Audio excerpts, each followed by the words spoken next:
That's my baby. I'm dying. That's my baby. We're going at it at 110%. I just want 5 minutes of happiness, please. Just give me 5 minutes. And they scored. They did it. Left.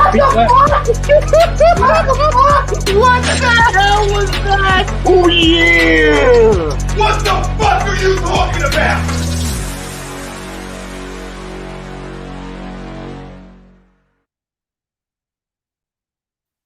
What is up, my fam? We are back for another special episode of the Athlete Spotlight. I'm your host, as always, Steve Rochelle, being joined for the Athlete Spotlight on my normal co-host on the weekly roundup, Mr. Zachary Burr here to my right, and right underneath me, the man himself, the man we're speaking to this afternoon, former Philadelphia Phillies outfielder, former Boston Red Sox outfielder as well, Mr. Wes Chamberlain is joining us this afternoon. We're gonna have some fun. Also, guys, this show is brought to you by Specialized Physical Therapy. He's our doc now. Let's make him your doc. Dr. Paul Vidal at Specialized Physical Therapy LLC. 2 locations, Burlington and Cherry Hill. He's our doc now. Let's make him yours. Want to get everyone's get everyone's thoughts. We have the poll question: will the Phillies complete this series sweep over to Philadelphia over the Brewers here in Philadelphia? Agree, disagree, fam? Let's hear your thoughts in the chat. Mr. West, you think they're going to do it today? Complete the tough 4-game sweep, man. It's always a rough thing to do. It's nothing the bottom of the 7th now. They're running the powder blues today. Well, I mean, in baseball, where there's a will, there's a way. So, I mean, I figured they could do it. I mean, I haven't been looking and checking out baseball as much. So, yeah, I mean, whenever you strap it on and get between the lines, anything can happen. So yeah, I believe they can do it. Yeah, I think they're going to get it done. The recent record against this team kind of shows it. I know it's nothing bottom of the 7th now, so it's getting down to it now. We'll find out in the next hour or so if they're able to pull it off. But I like the way this team plays and. Against this team right now, I'll take it. And it's not tied anymore. Boom, just hit a bomb. There we go. Spoken into existence. There you have it. So, I want to get talking with you, Wes. First and foremost, appreciate your time this afternoon, and everything else. Just kind of, want to, pick your brain a little bit, man. What you've been up to since the Philadelphia fans last seen you, man. What's been going on with you? You said, you really haven't been keeping up with baseball much. What's been keeping your time?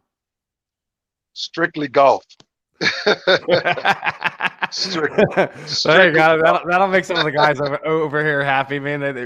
We got some golf heads over here, so.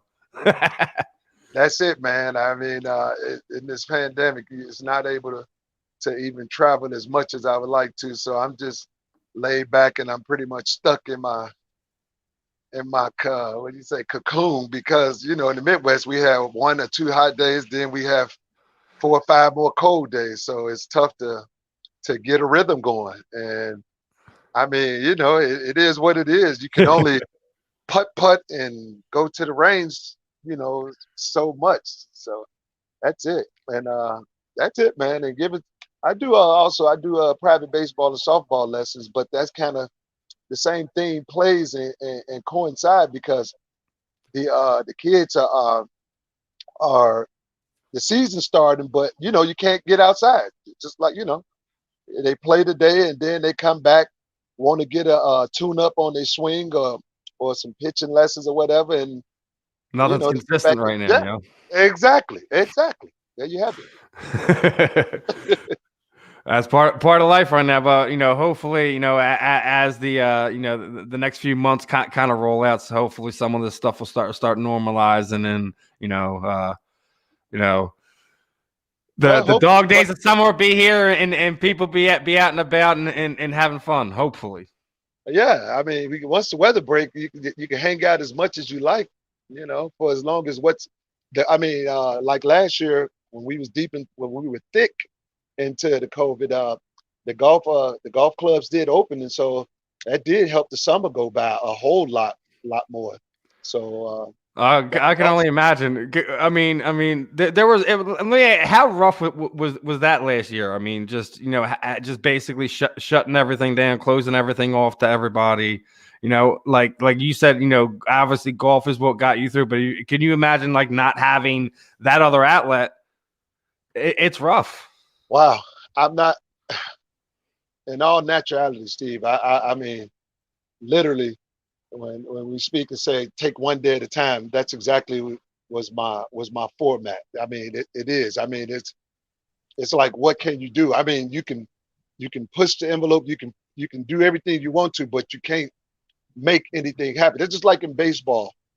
You can go up there, you can try to do whatever you want to do, but you can't get a hit unless the ball finds a way through.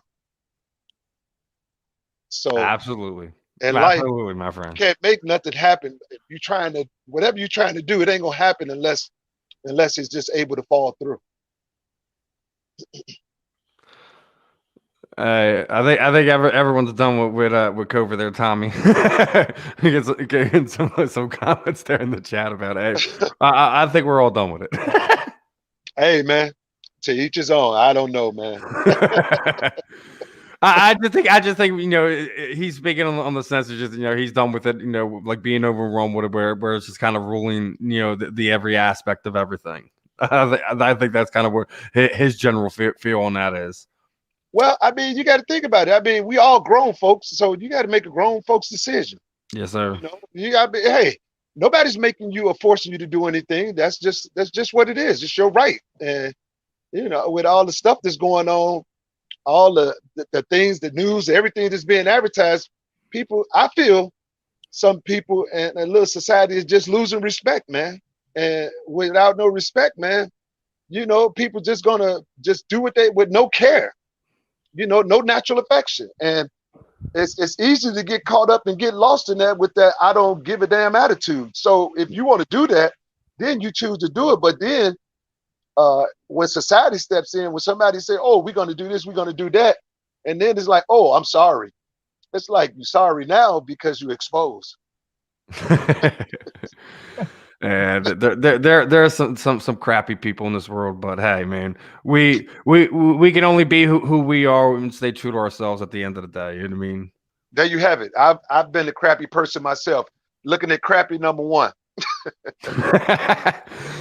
Hey man, I don't think you're that bad of a person. Wes, you can't be that bad of a guy. Come on, man. You don't be hard on yourself. Hey, can I be that good? Fair enough.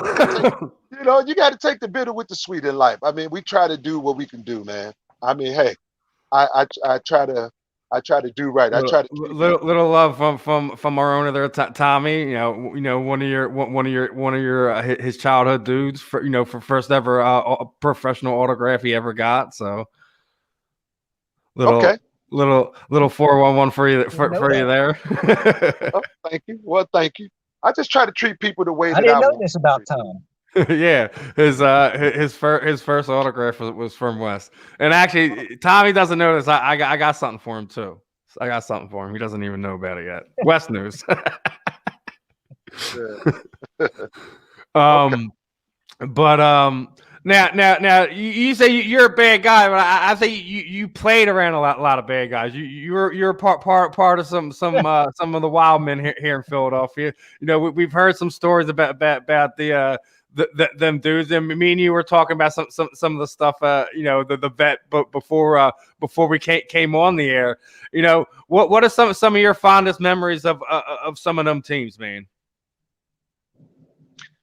Well, I spent 4 years from 90 to 94 with the Phillies, so each year just got better. So can't put 4 years in 10 minutes. All I can say is that I enjoyed myself, and I'm very grateful. And the fondest memories, the most respectable memories, just being able to play in the World Series.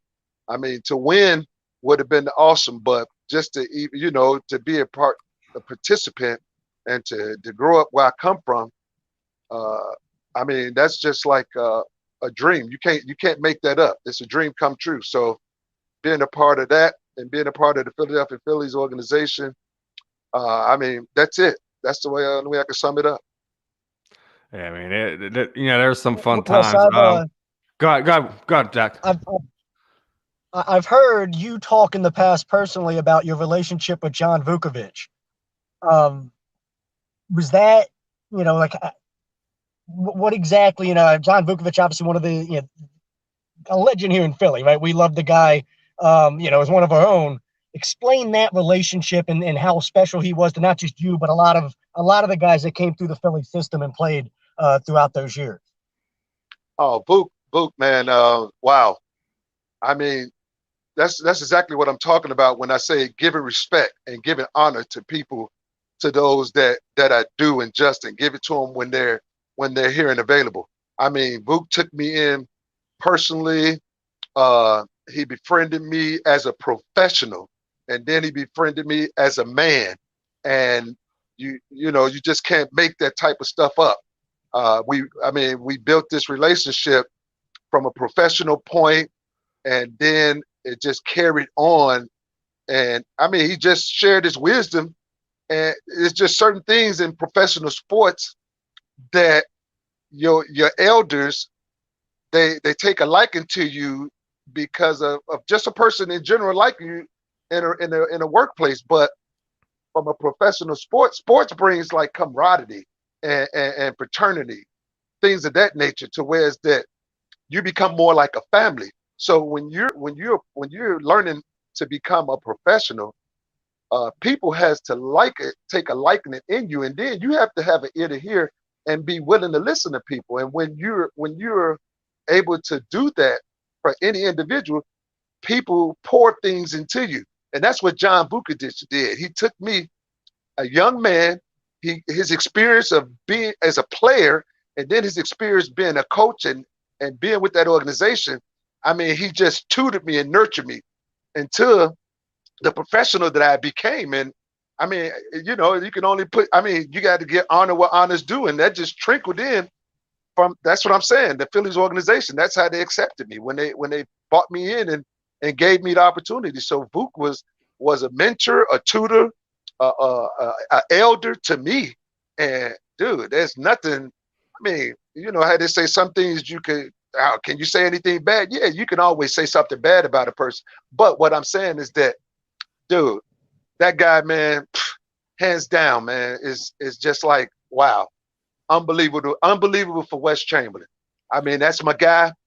One of my coaches, one of my mentors, and I appreciate, his, everything that he done, because in sports you sacrifice your family, but you build another family.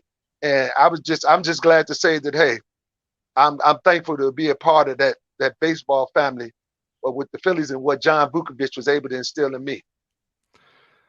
Yeah, it's interesting that you bring up Vuk, Zach, because I think we were just between me and a bunch of other guys I seen tweeting around today. They were tweeting those old prank videos of them getting Vuk with the hot foot. Yeah, I tweeted. I saw that. Who was the best of all your teammates? Who was the best at the pranks? It had to be McDowell, right? No. Well, yeah, Roger was. I mean, once Roger got traded, there was, that right there is what I'm saying. It's like certain guys that could do that, like Jay Johnstone. I never played with him, but he was part of the broadcast, and he was before my time, but I got to meet him and talk with him. He hung around us, and Roger McDowell was sort of like Jay Johnstone. At that time, that kind of loosened guys up because of the pressure, because of the pressure to first be in the major leagues, then the pressure to win, and then, to keep a job. I mean, there's a whole lot of things that come in play. I mean, it's a kid's sport, but you got to become a businessman. So Roger, in my days, he was the one, the prankster, but after him, I think it was kind of like just dwindling out. Yeah, man. He was So like he was like the last of like the dying good breed. Yeah. pranksters. Yeah, They're kind of a dying breed. Well, yeah, because I mean, as the game got a little bit more serious, I mean, the money got a little. I mean, the pressure to win. It was like, hey, yes. He was a dying It breed. became a $1 billion industry, and it's a little bit harder for all of those things to be. You have to admit at that there point. should still be a place for that. Yeah, You should let guys be guys. There should still be a place for that somewhere. Well, that right there, I mean, it's a lost brand. It's a lost art because that would keep you loose for 170 freaking days. You with guys I 7, feel like 8 that was months part out of the year. entertainment. Exactly. I mean, so it's a lost art because that starts to spring training. That loosen guys up. That gets guys who has shells, guys who don't talk, guys who do talk too much. That kind of blends in, and it kind of gives you a feed. It kind of break the ice. Laughter. I mean, and it takes the pressure off because you got guys trying to make the club and they feel like they should make the club and they get sent back to the minor leagues. And I mean, you fall into a very depressed mode, man. I mean, it's I don't know as much as how it is today, how much these guys, the emphasis, but back then it was pressure. And I know it's pressure today, but what I'm saying is that back then it was pressure just to make it. I mean, obviously so, because I mean, it basically spurned the the steroid era for lack of a better terms. I mean, it ran guys like you out of the league too, if you really think about it. Yeah, I mean, guys who didn't want to play that game, who just wanted to be who they were. It ran guys like you out of the game. Is that a fair assessment? That's pretty much why you were run out of baseball. If you're hindsight looking back at it. Well, yeah, I mean, because of the simple fact is that you had to make a choice, and it also coincided with the baseball strike. So all that kind of hit like a pandemic, and it was like guys had to take sides. You had to choose today if you're gonna stick with the union, and if you're gonna cross the picket line, things, all that, man. And for a young guy like me trying to make it and get that big contract, and being a minority also, man, makes it even more tough because it's like you got guys telling you, hey, you better do this, you got to do that. And it's like, man, what am I gonna side with? So that's why I credit guys like Vukovich and Andre Dawson and those guys who was like in the baseball strikes. Baseball has the strongest union ever in all the sports, and those guys, that's what I'm saying. Those guys shared wisdom and business knowledge to whereas that I'm able to live the life that I'm living today because of Vukovich and Andre Dawson and all the wisdom them guys have brought in from the 70s to the 80s to the 90s, and how they established the union. Donald Furr and Mark Ballinger, those guys, they created it and had made that foundation. And that's why baseball is making the money that they're making today because of that last strike. People are not looking at the bottom line. Hey, if we would have never had that strike in '94, if we would have never had not played the World Series, man, look at all the revenue that the game has made. I mean, you'd have never had American League and the National League playing only except in the World Series. Now it's called what's in the interleague now. Look at all the money they making, man. It's awesome. Well, they should have always been doing that all along. Keeping them like separate for that long was just ridiculous. When when we're thinking of modern days and modern times, like I get it. Like when everything first started up and you even go back and look where the NFL was. You remember when the NFL and the NFC and the AFC were kind of one was actually a completely different organization, like. And they didn't play. And now you think like you want to keep them separate. Like that's silly. We're in we're in this day. Like it's an unheard of thing now. You know what I mean? So you're absolutely right. Not just making money, but just making not just business sense, but just in sense in general. Okay. I mean, wait, we can agree to disagree, can't we? Isn't that A2D, brother? That's the whole point, right? Isn't that A2D, brother? That's yeah. here. There we go. I mean, because when you Wes. when you're outside, go ahead, go ahead, Go ahead, Zach. Jack.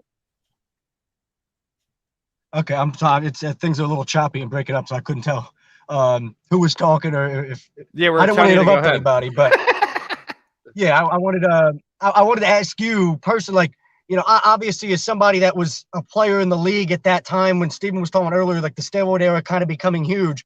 It had to be obvious the guys that were clearly juicing, the guys that weren't, how big it was becoming, and was there really it feels like there had to have get to a sense to certain guys. It was almost like when it came to steroids, either you're getting with it or you're getting out. Like, like you either got to get with the program and start using the same stuff everybody else is, or you might find your way out the league.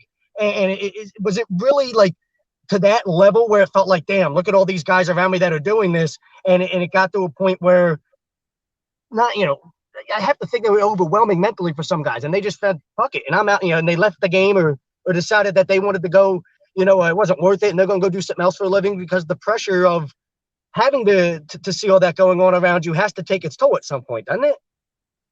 Well, that's where the businesses comes in, Jack. So you have to become a business mind. I can relate that to politics. I mean, you're either going to be a Democrat or a Republican. So you choose like what side you want to be on. And from a business standard, yeah, you could easily state your case like what you're asking, and I could agree 100% with you. But you could say, hey, what I'm gonna do to keep a job, because do I want to go work a 9 to 5, or do I want to stick with this and make nice money and save and hey, do what I could do and just take care of what comes down the line.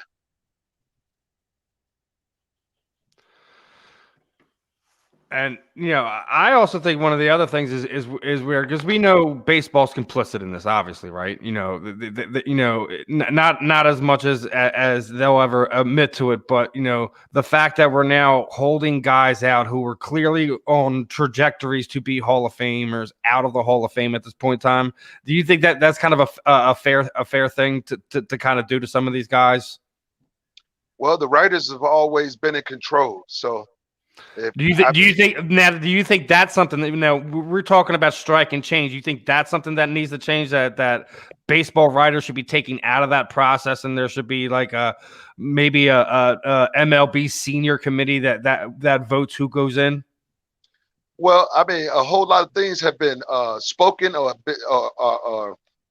have been brought up about that, and I agree that at least there should be a committee, not just all on the writers.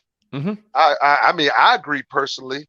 Why can't it be 50-50? Why can't the writers get a say, and the whoever, like I said, like a seniors union committee, something like that, to kind of vote on who goes in? Yeah, I mean, I agree with that. I feel that way, but like I said, it all comes down to all of the other things that comes with the territory. So if they get a writers, you have to create a committee. I mean, it's a lot, man. It's way more than it's good. We could bring it up and talk about it and share our opinions on it.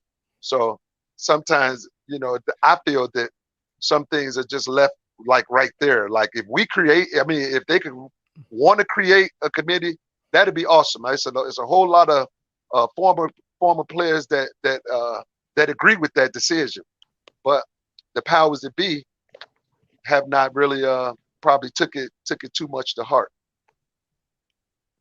Why do you think that is? You think that they're okay with the status quo? Man, I can't answer that, Steve. Hey, look, I'm just saying you're honest. Hey, man, listen. I can't. No. I'm saying I can't give you an answer on that. It's just I don't know. I mean, if I was a little bit more involved, I've had some guys that created some groups, some former players that, people like yourself have got with former players on Twitter and LinkedIn, and they call it a Hall of Fame group. And as I listened to it a little bit more, and I was like, okay, I was in tune with it. Like I said, I agree with it, but there's a lot more technical and a lot more political things that has to be, varies has to be, I think you just said the last part. I think it's more of a political thing that is holding this thing up than an actual want or care to actually change it. Maybe. That's why I said I'm not able to answer that. There's a whole lot of ifs, ands, and buts. Yeah, there's some gray areas there.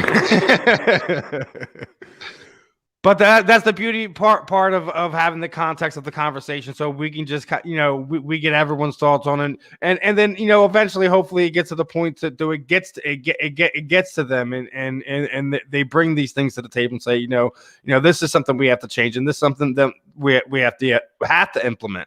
We've seen things happen like that in the past. Obviously, the steroid era showed us that they're willing to make changes on the fly. Let's see something done here. Well, the steroid era was totally different because of the simple fact you had the all-stars. You had people that was the face of baseball that they took to Capitol Hill. So that's exactly what I'm saying.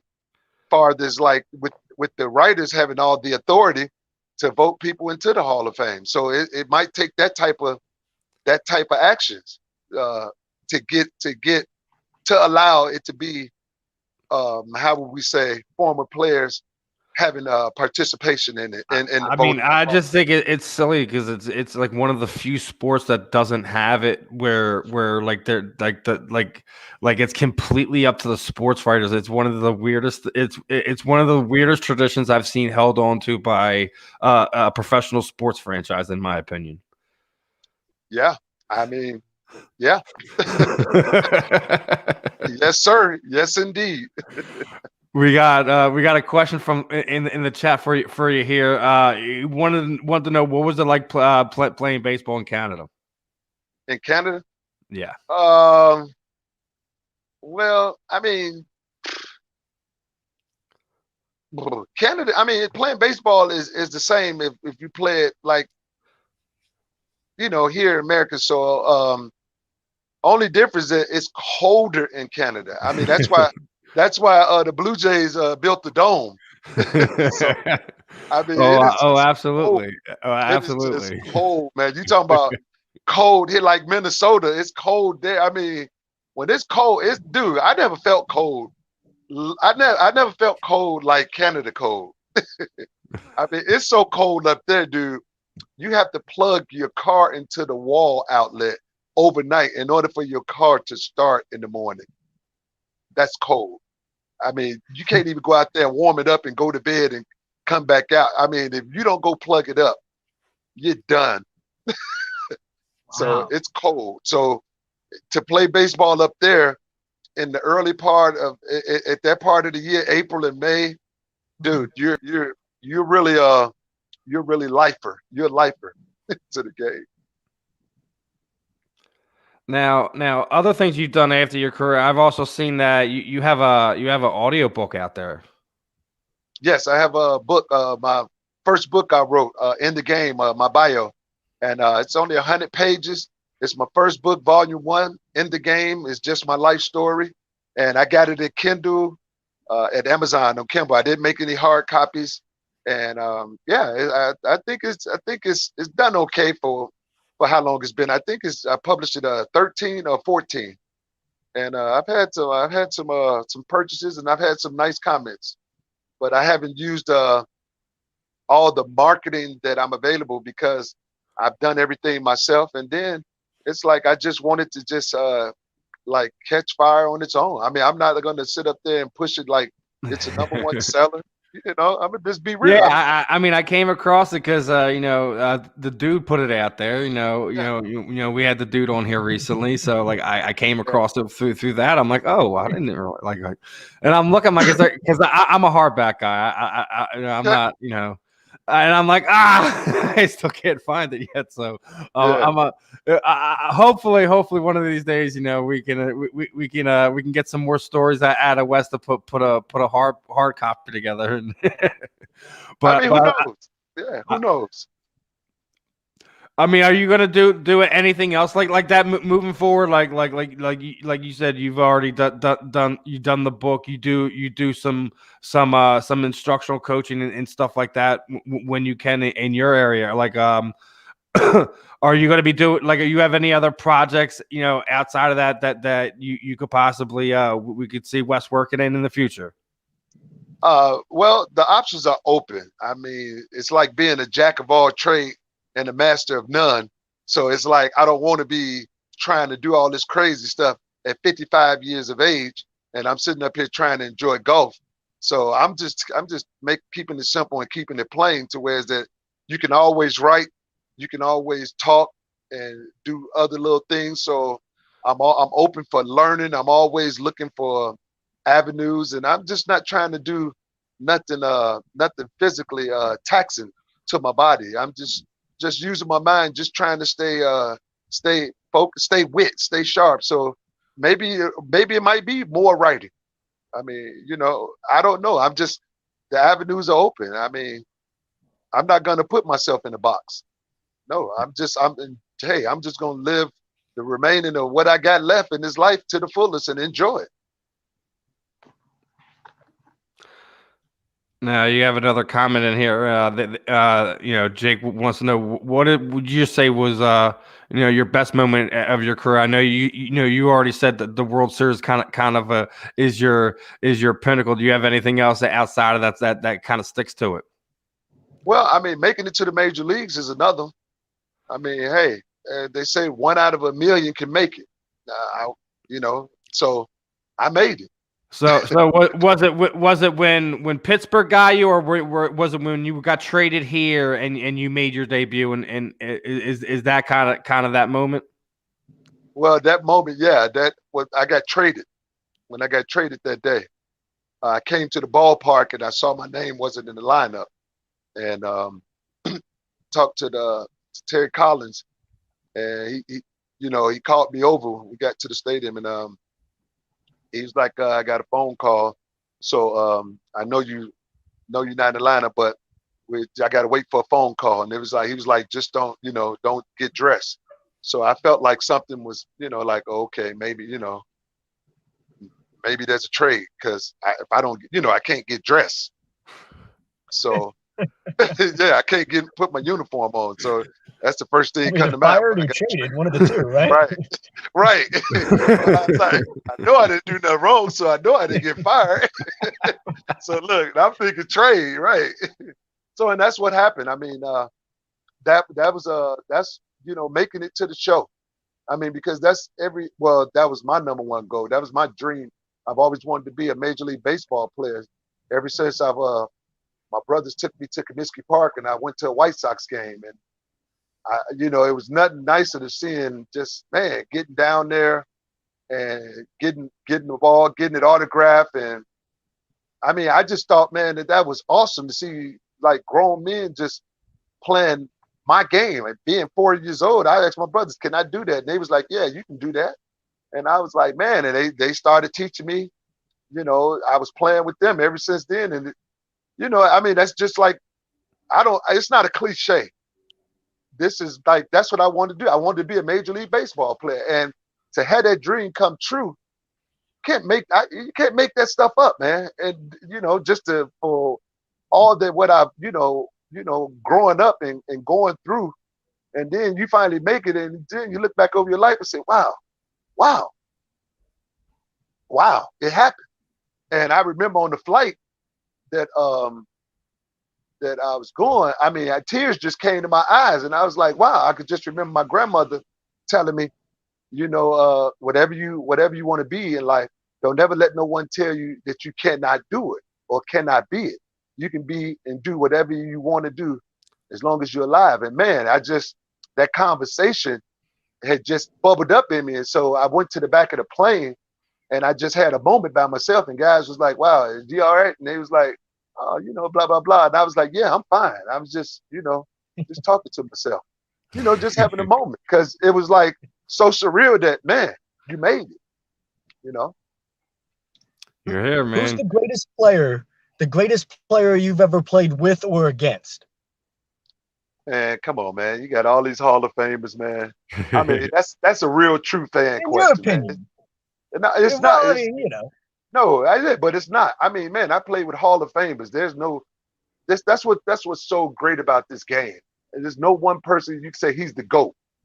You know, I played with Andre Dawson. I played with Darren Dalton. I played with, I mean, all these guys. I can't sit up here and say that. I mean, I played with some awesome men. I mean, that I watched on television growing up, and then got a chance to sit next to them and be a teammate.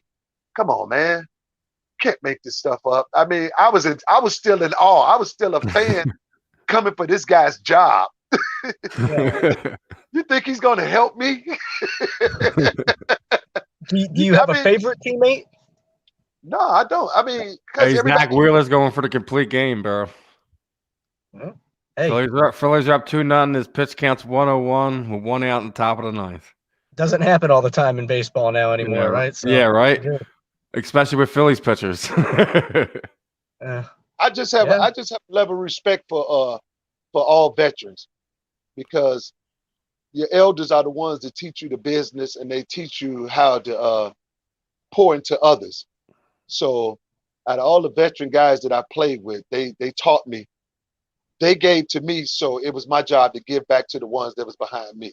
So those are the Hall of Famers. Those are every teammate that I played with that's a veteran, that I played with on any major league roster, definitely major league rosters. But some of the guys that was in the minor leagues, because we were so like crabs trying to get that spot on that major league roster. You gotta do what you gotta do. Somebody, whatever it takes.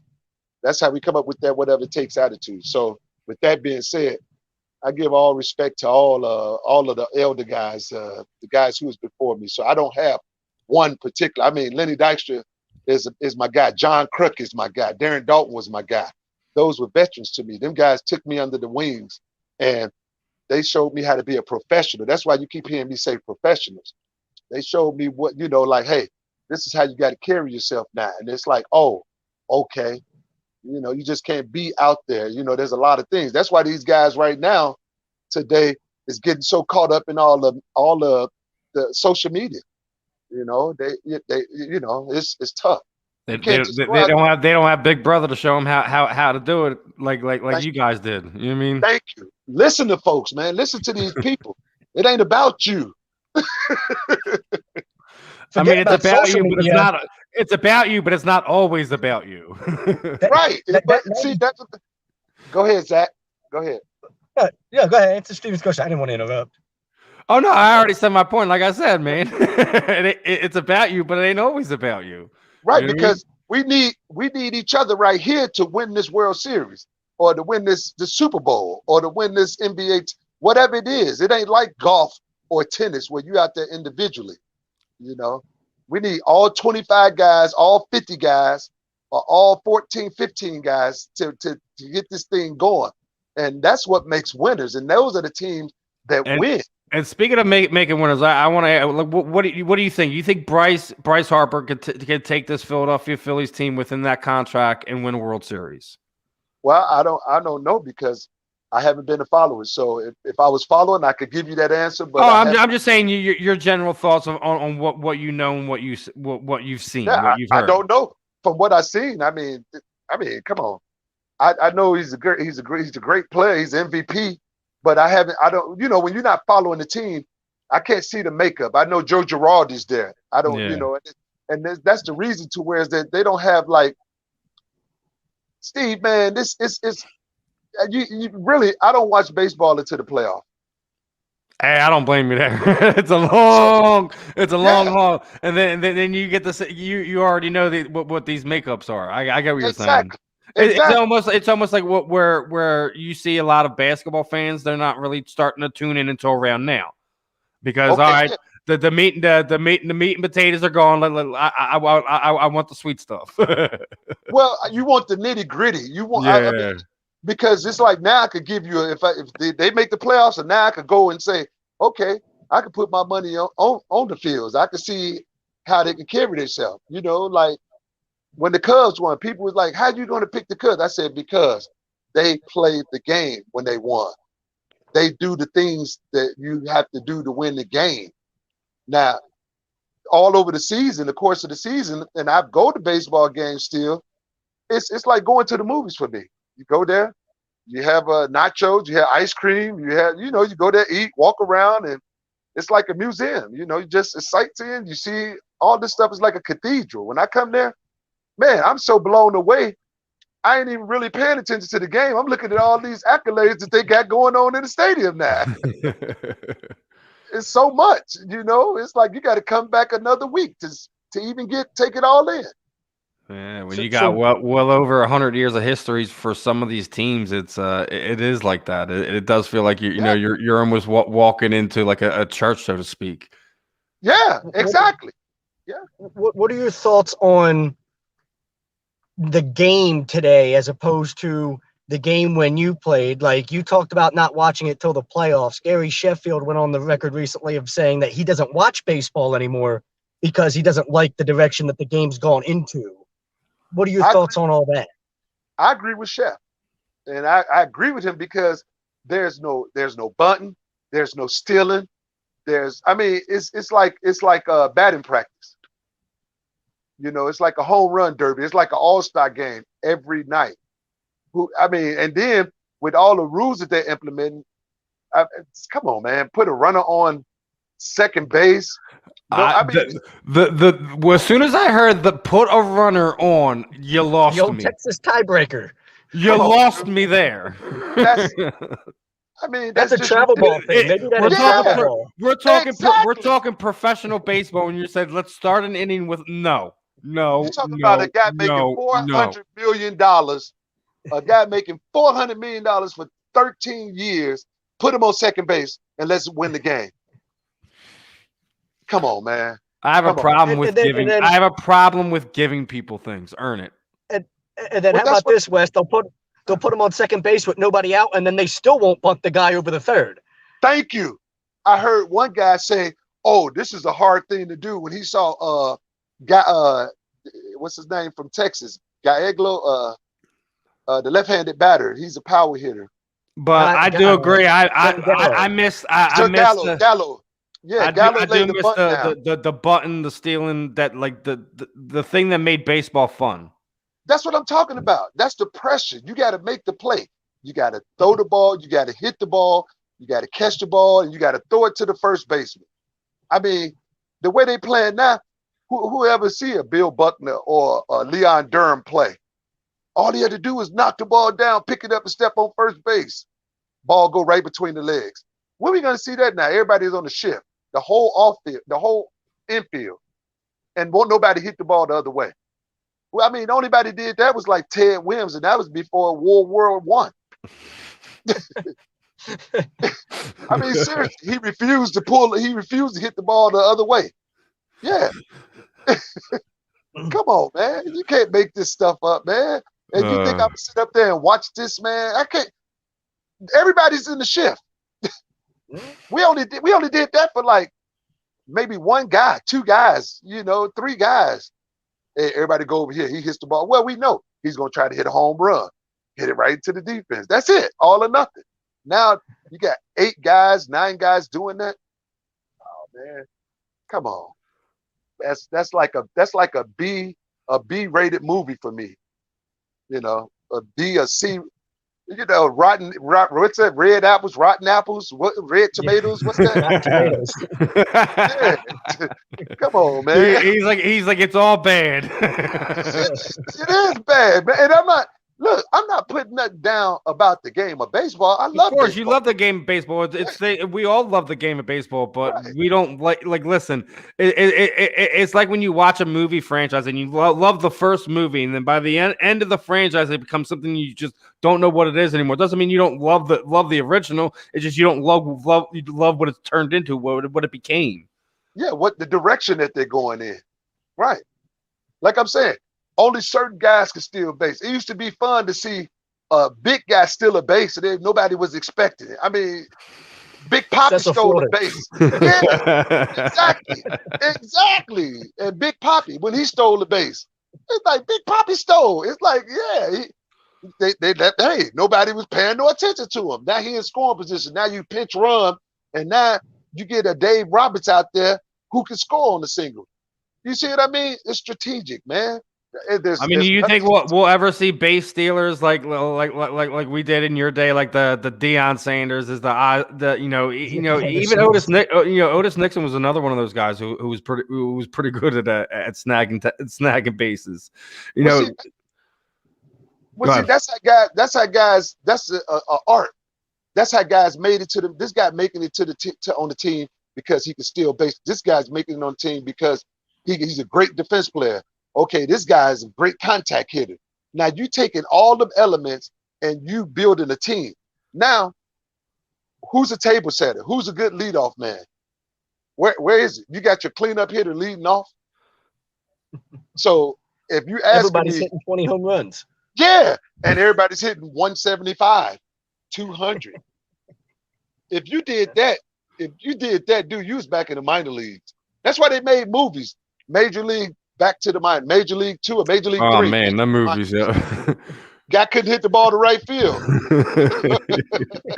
You know what I mean? Oh man, you have to admit those Major League Baseball movies were culture stuff of baseball, man. That's what I'm talking about. This stuff that was like true events, but fictional mixed in, but with good storylines.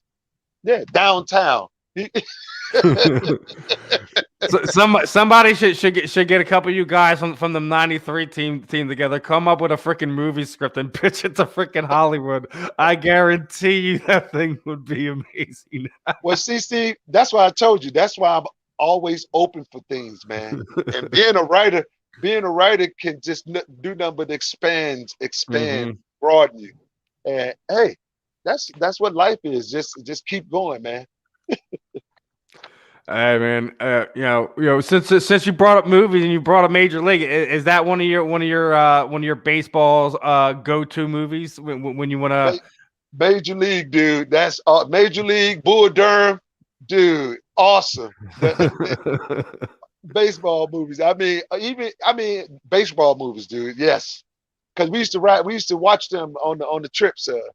Yeah, I mean, dude, yeah, baseball, yeah, that's it, mate. They ruined Major League 2 when they didn't recast Wesley Snipes. I don't care what they say. Yeah, I didn't like Omar Epps either.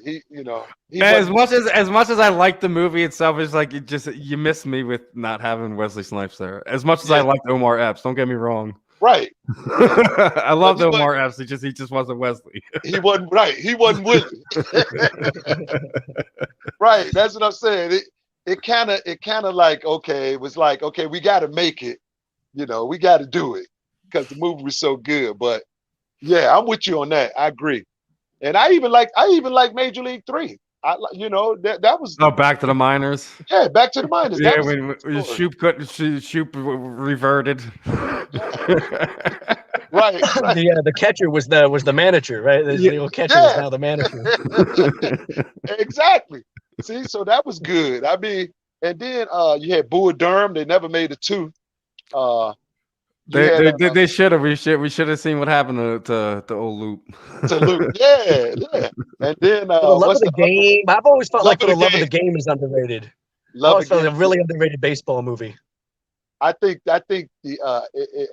for Love of the Game, that one doesn't get the respect it deserves. But yeah, just the way it just gets lost in the shuffle because there's so many good ones.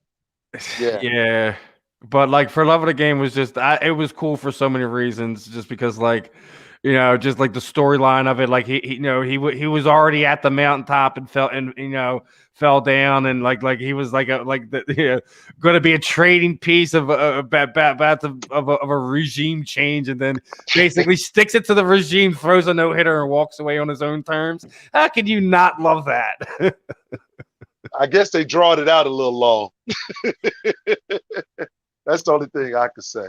Well, I guess we agreed to the poll, and Wheeler delivered a 3-hit gem today, and the Phillies. Well, it's easy to agree to the poll, Brian. Once the game's already over, Brian's like, I agree to the poll. Well, the game's over, Brian. So there's the sweep, right? Yes, sir. Yes, sir. Big 4-game sweep. The Brewers were a good team. I mean, that's gotta build some momentum. How's that feel in a clubhouse when you just swept the first place team? Well, I mean, winning is what it's all about. But you got to also realize the Brewers got some people that's hurt, and Just It's early. Like I said, Yeah, I don't put early. any weight onto any of these things because we're still hurt too. So like I said, like you were saying, you don't watch till late. I don't give any weight until later on until we start at least getting 50 games in. I am not giving anything 30 games in the season. Come on, and see, I want that's to see what's so good. consistency. Yeah, That's what's so good about the wild card. It keeps a lot of teams in it, and that's what make it pressure. That's where the character starts building. And I mean, that's baseball there. That's when all your skills start coming into play. And the manager has to manage. That's what makes it the pastime for me. Because So I'm assuming you wouldn't be a fan of the DH in the National League then. well, I mean, I'm a fan I for think that gives another guy a job. If you ask me, exactly. I agree on that part. Yeah. I mean, like that's the only thing about that. Like if you get you're holding on to something stupid out of traditional reasons. Like you're giving a veteran, a guy, a tweener guy, somebody a contract, a day on a spot on the roster. I'll always be pro player on that one. And yeah, I'm with the NL adopting the DH. I am. I don't mind. I mean, they done bought in all this other ridiculous stuff. At least that's at least that one makes sense. Ridiculous yeah, thing. right. That edifies the game. It's like he said, like Steve just said, you give another guy that's 16 more jobs for a veteran. Mm-hmm. And it's 32 teams. So I mean, yeah, that's why they didn't never get rid of the DH, because you was about to cause 16 guys to lose their jobs. So no, but yeah, I'm for it. Go ahead. Why not? I mean, it ain't gonna hurt. It's better than putting the guy on second base with no outs and you still can't score a run. All right. Well, we were talking a little history. So Daly had to pop in here. You played your final few years in Boston. He has kind of a love for Fenway. What was it like playing there in one of the most historical parks in baseball? Well, Fenway and Wrigley is awesome. Wrigley is one of my favorite in the National League, and Fenway's was one of my favorites in the American League. The old Yankee Stadium, I liked it. That was awesome to play in. Had a lot of history, but Boston, I mean, it's still there. Wrigley's still there. I mean, man, when I say this, when I got traded, I felt like I was out of the frying pan into the skillet. Now, your trade was actually a weird situation, because obviously you're going from Philadelphia to Boston to, obviously will always be, Philly and Boston will always be rivals. And anyone that says any difference is ridiculous. Right. So there you go. So what was it like going from that Philadelphia fan base to Boston? Like, I mean, obviously we have a lot of similarities for a lot of different reasons. What do you think the difference is between the two fan bases when it comes to sports? Well, what's the difference from out of the frying pan to the skillet means? Is there a difference? Just the type of pain you're going in. Just the type of pain you're going in. What's Zach? What you say, Zach? It was much colder in Boston. There, I can say this: there is a real tea party. There is a real tea party in life. I mean, I put it to you like this. I know everybody say they fans are the best and their fans are the greatest. Philly base. I mean, I enjoy Philly base. I was able to connect. I was there longer, and I started my major league career there. So I was there when we lost. I was there when we won.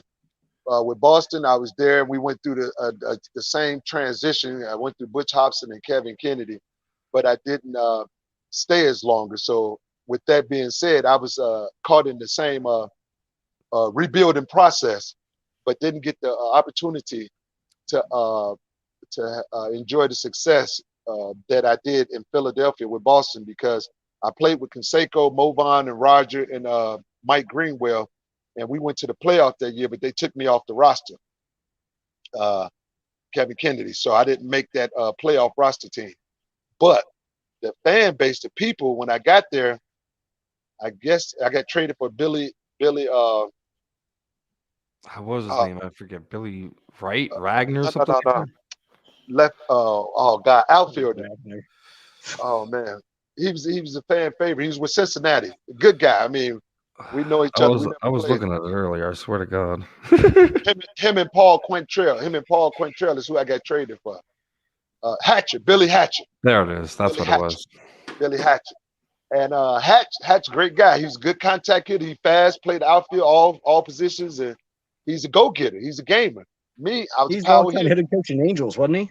Yeah, first base coach with Cincinnati. Yeah, he's still around in the game, and it's awesome to come across guys like that.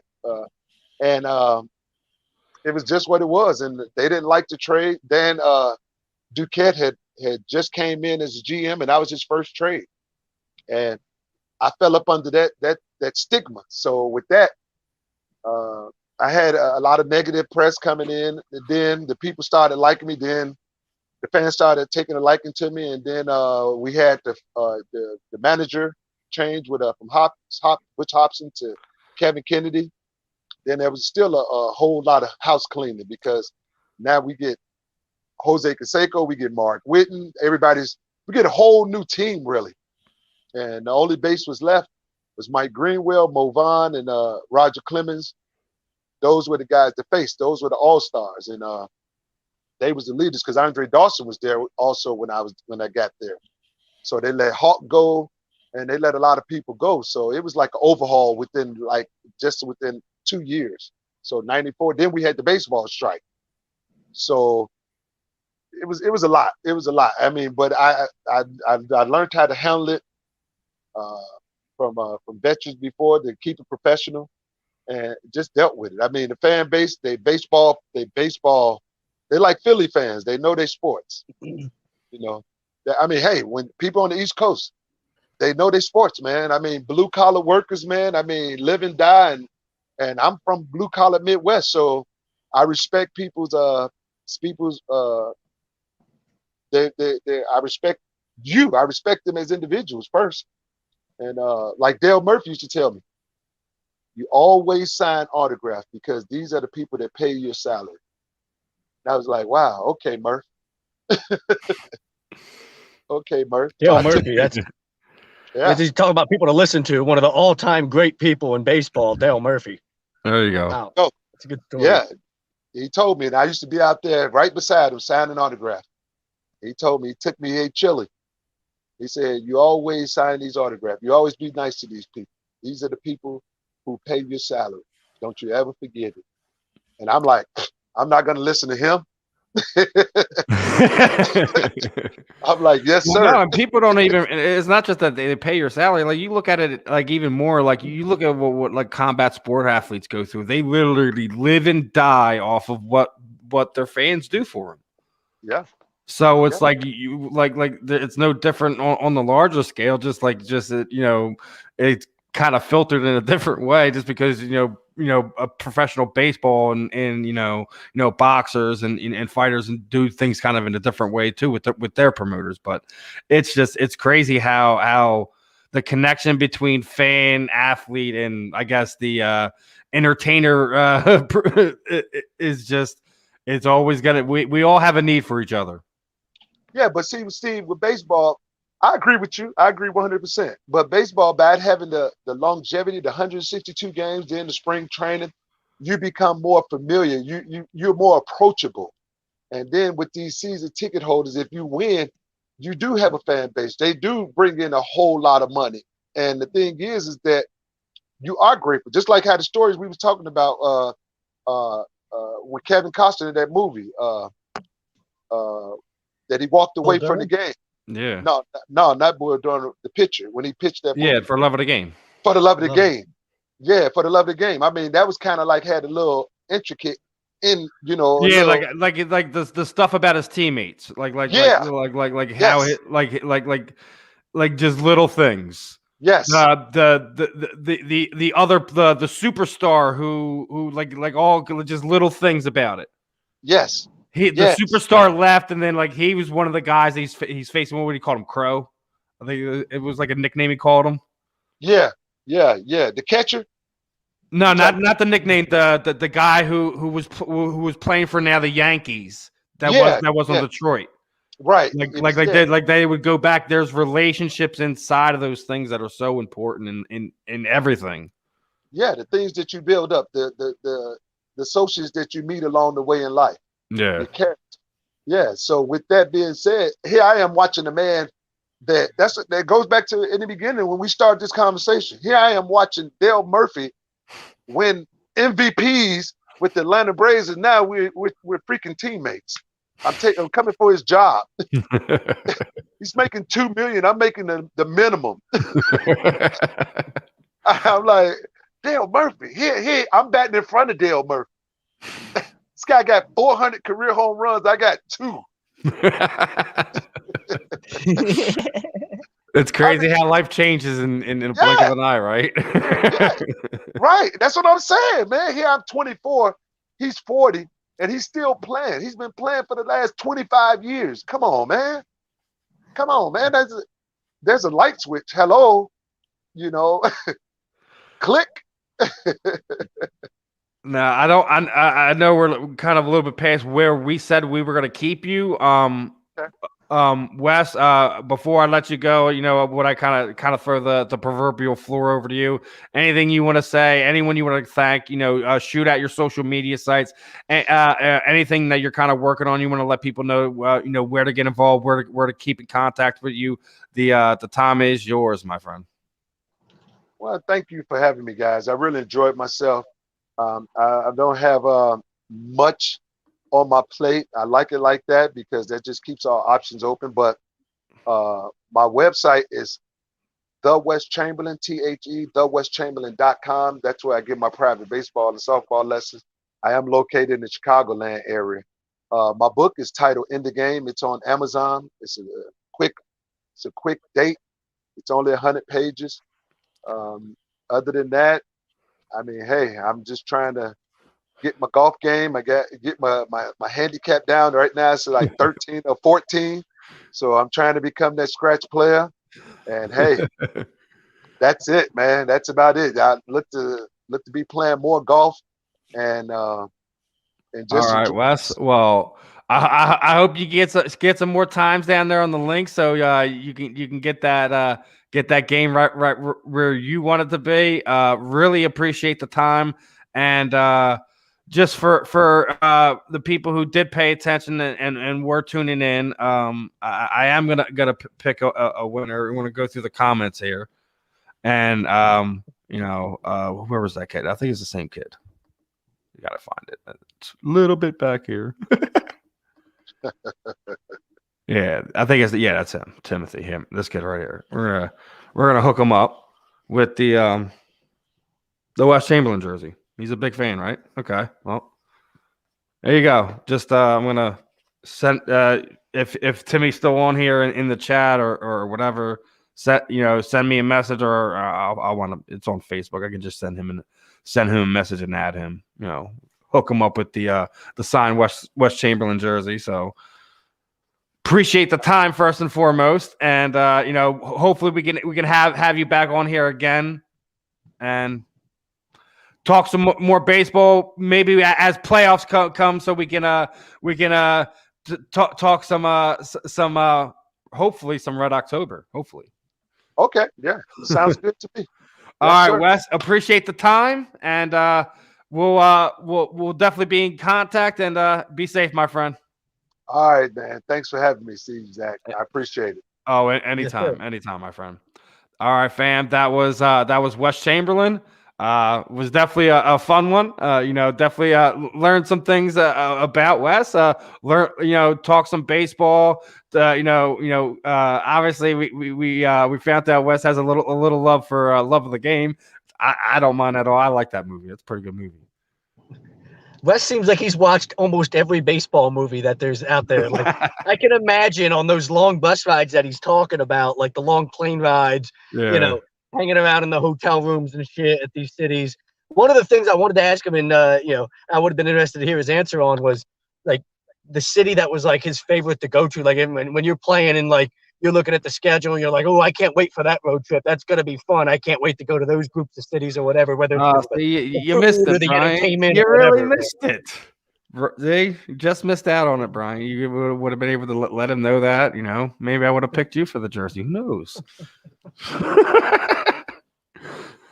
But obviously, what we're gonna do. Obviously, I have a few more athlete spotlights lined up for you over the next month or so. What I'm going to do is anyone who's going to be donating to the super chats, we're going to enter into, because we still have other things, not only from Wes, but other athletes, other sports that we either have coming on that I've already situated for you guys. So what we're going to do is, anyone who's either donating to the super chats, anyone who is either using the promo code for Body Check Wellness for A2D, send me the screenshots. I'll add you into the list. We're gonna try to get some more things to give away to the fam here.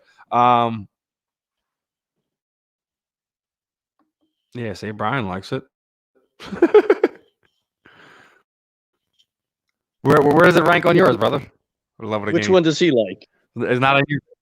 Is it? For the love of the game. He's talking about? Yeah, what we were just saying, it was a good movie. Yeah, finishing up on that one. You know what's not a good baseball movie is Mr. 3000. What is wrong with Mr. 3000?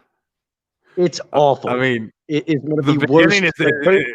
The beginning is utterly terrible. What, he had like 12 strikes? I mean, it's just so Bernie Mac, why? Why would you just, of all, he's such, a legend, and he just goes and does that movie? Why? You're talking about the remake of Mr. Yeah, you're talking about the one that was made with Tom Selleck back in the day. Yeah, you're talking about Mr. Baseball. That was Mr. Baseball. That wasn't Mr. 3000. Oh, yeah. That was Mr. Baseball with Tom Selleck. Yeah. I'm talking about Mr. 3000 with Bernie Mac. Yes, thank you, Brian. That was ridiculously horrible. Yeah. That was probably one of your bottom tier baseball movies. It just ruins. Oh my god! Why? I've watched so many good baseball movies, and then I had to see this. See, he liked Mr. Baseball too. Yeah, Mr. Baseball was good. Yeah, but I mean, that's what you're thinking of Mr. Baseball. Yeah. Yeah. I don't know why I got them too confused for a second. No, we all know why you got them confused, Stephen. Oh, why is that? Well, let's just be honest. You smoke a lot of weed, Stephen, and perhaps it messes with your. That's why. Okay, gotcha. Perhaps it messes with your. Gotcha. Your memory and your comprehension sometimes.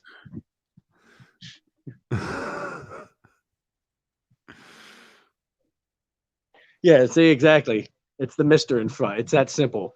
It's just the Mr. part that's confused him. He's like, oh, they both have Mr. at the beginning of the title. Damn, I got him mixed up.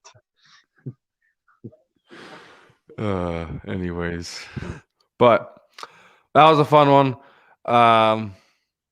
We're gonna wrap this one up, I believe. Yeah, I think Zach's done running around, right?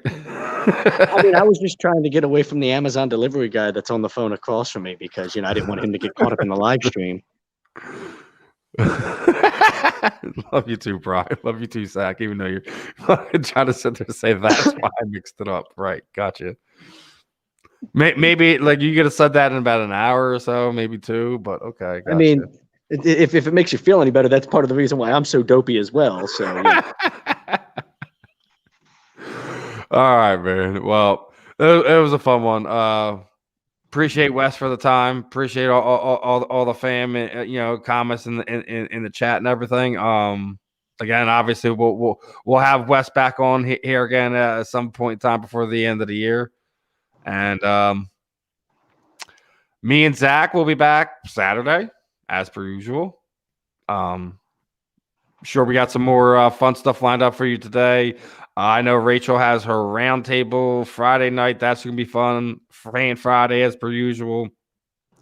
You got your Kicking the States guys. I don't know if they're still going back on Friday or Saturday. They've been going on Fridays lately, so I'm not sure what's going on with that.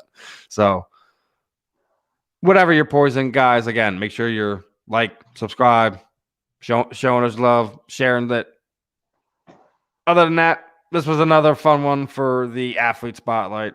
I'm Steve. He's Zach.